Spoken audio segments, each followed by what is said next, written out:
Judges chapter 6.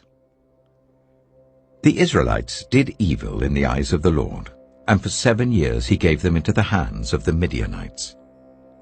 Because the power of Midian was so oppressive, the Israelites prepared shelters for themselves in mountain clefts, caves, and strongholds. Whenever the Israelites planted their crops, the Midianites, Amalekites, and other eastern peoples invaded the country. They camped on the land and ruined the crops all the way to Gaza, and did not spare a living thing for Israel, neither sheep, nor cattle, nor donkeys.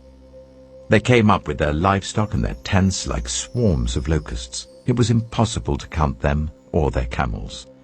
They invaded the land to ravage it.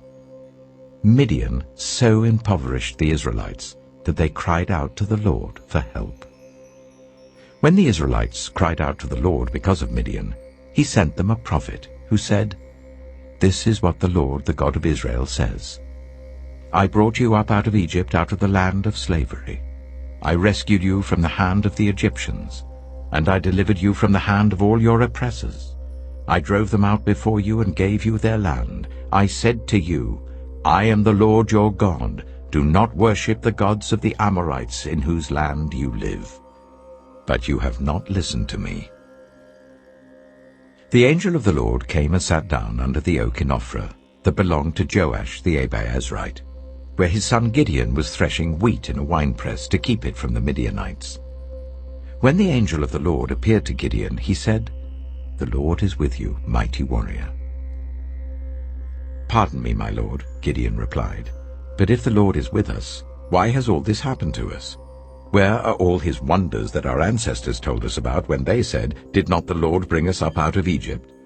But now the Lord has abandoned us and given us into the hand of Midian." The Lord turned to him and said, "Go in the strength you have, and save Israel out of Midian's hand. Am I not sending you?" "Pardon me, my lord," Gideon replied, "but how can I save Israel? My clan is the weakest in Manasseh, and I am the least in my family." The Lord answered, "I will be with you, and you will strike down all the Midianites, leaving none alive."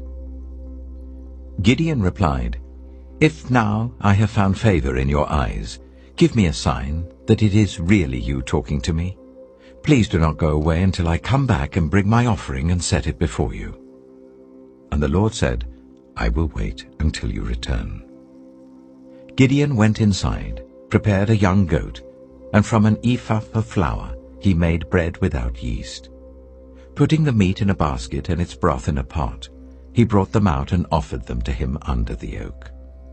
The angel of God said to him, "Take the meat and the unleavened bread, place them on this rock and pour out the broth." And Gideon did so. Then the angel of the Lord touched the meat and the unleavened bread with the tip of the staff that was in his hand. Fire flared from the rock, consuming the meat and the bread, and the angel of the Lord disappeared. When Gideon realized that it was the angel of the Lord, he exclaimed, "Alas, sovereign Lord, I have seen the angel of the Lord face to face." But the Lord said to him, "Peace, do not be afraid. You are not going to die." So Gideon built an altar to the Lord there and called it, "The Lord is Peace." To this day it stands in Ophrah of the Abiezrites. That same night the Lord said to him, "Take the second bull from your father's herd, the one 7 years old. Tear down your father's altar to Baal, and cut down the Asherah pole beside it. Then build a proper kind of altar to the Lord your God on the top of this height. Using the wood of the Asherah pole that you cut down, offer the second bull as a burnt offering." So Gideon took 10 of his servants and did as the Lord told him. But because he was afraid of his family and the townspeople, he did it at night rather than in the daytime. In the morning, when the people of the town got up, there was Baal's altar demolished, with the Asherah pole beside it cut down and the second bull sacrificed on the newly built altar. They asked each other, "Who did this?" When they carefully investigated, they were told Gideon, son of Joash, did it. The people of the town demanded of Joash, "Bring out your son. He must die because he has broken down Baal's altar and cut down the Asherah pole beside it." But Joash replied to the hostile crowd around him, "Are you going to plead Baal's cause? Are you trying to save him?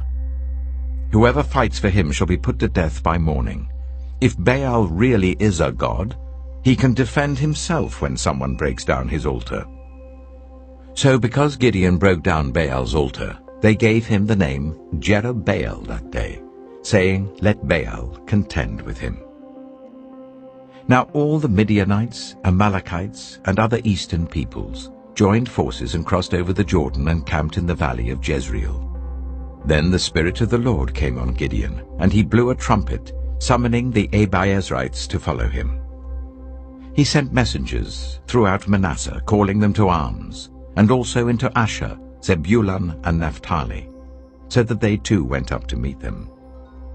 Gideon said to God, "If you will save Israel by my hand as you have promised, look, I will place a wool fleece on the threshing floor. If there is dew only on the fleece and all the ground is dry, then I will know that you will save Israel by my hand as you said." And that is what happened. Gideon rose early the next day. He squeezed the fleece and wrung out the dew, a bowl full of water. Then Gideon said to God, "Do not be angry with me. Let me make just one more request. Allow me one more test with the fleece, but this time make the fleece dry and let the ground be covered with dew." That night God did so. Only the fleece was dry. All the ground was covered with dew.